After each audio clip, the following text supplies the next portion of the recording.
Greetings, family. Welcome to Rich in Wellness. If you've been here before, welcome back. And if it's your first time, we're glad you're here. My name is Shola Cargill, and I am the co-host of this workshop. And we're so grateful that we're able to continue putting on these programs for you all. We understand that it's important that we take time to check in and learn, and we're just honored that we're able to learn and grow with you in this process. So today we're going to be talking about self-reflection and self-awareness. Now, we've been talking a lot about purpose, we've been talking a lot about self-care, we've been talking about how to be more mindful. All of that goes into self-reflection. So of course, right, self-reflection is our review of ourselves, so to speak. It is reviewing what is working right now, what isn't working right now, how things worked in the past, what didn't work in the past, and really trying to get to a point of understanding and learning about where you were and how that informs where you are right now, so that you can analyze what's going on and then make decisions about how you want to move forward, how you want yourself to show up in a different scenario. So self-reflection has a lot of purposes. And for some people, there may be this desire to overthink. There may be this tendency, maybe it's not a desire, but maybe it's a tendency to overthink about the things that have happened in the past and overthink about the decisions and the actions and the different turns that your life has taken in the past.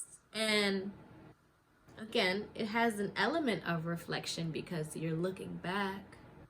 However, that's not necessarily what self-reflection is. We don't really want to have this regretful feeling when we are doing our self-reflecting processes.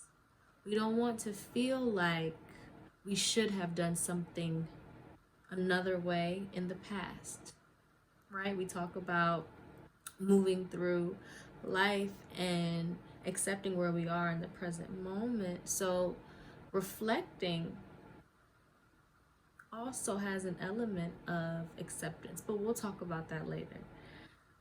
And in being able to engage in this process of non-judgmental self-reflection, you're then able to know yourself better.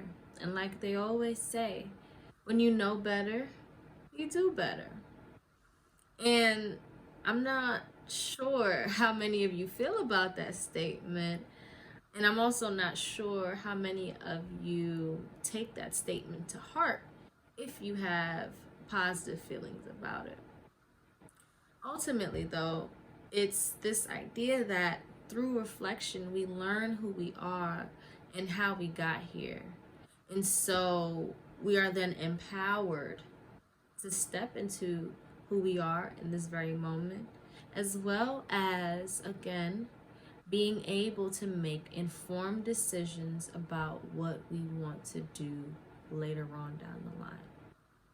And so really, self-reflection supports our self-care.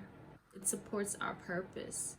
It supports our well-being in all of the elements of self, because it teaches us about what our needs are and what our desires are. Through analyzing ourselves, through looking back at ourselves, we are then able to look forward in a way that is informed, in a way that is thoughtful, in a way that is even fun and adventurous at times. And so I encourage you all to play with self-reflection a little bit. Reflect on the day. reflect on yesterday. Self-reflect on yesterday. What happened to me? How did I feel? What did I do? What allowed me to get to where I am right now? How did I get here?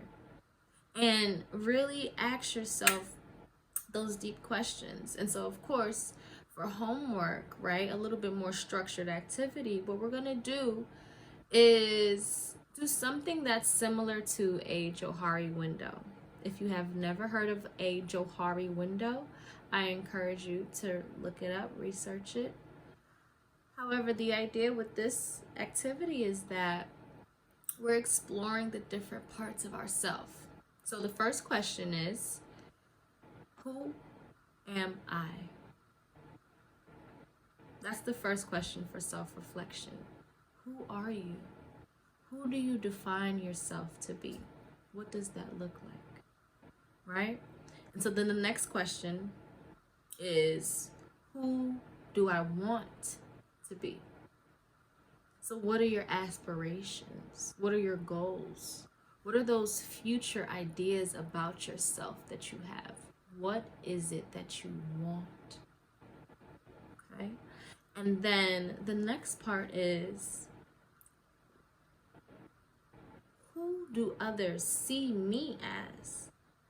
So now even going deeper and reflecting on yourself based on the perceived eyes of other people. Now that's very important, right? The perceived eyes of other people. You can't say for sure how people see you. However, you do have a perspective and a perception on how people respond to you, how people interact with you. So based on those responses and interactions, how do you perceive? What is your perception about how others view you?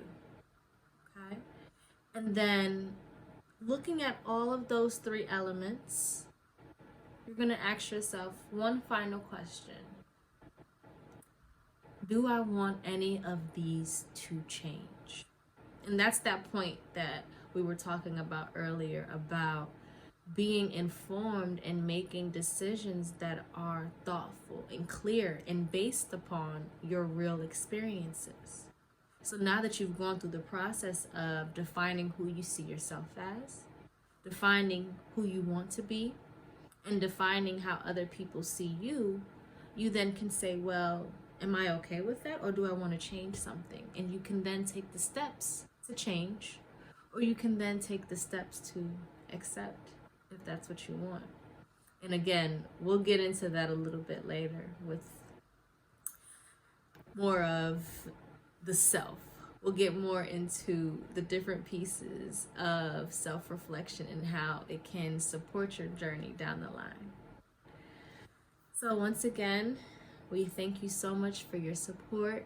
We thank you so much that you have committed to this journey of healing and of exploring your wellness. Thank you. Until next time.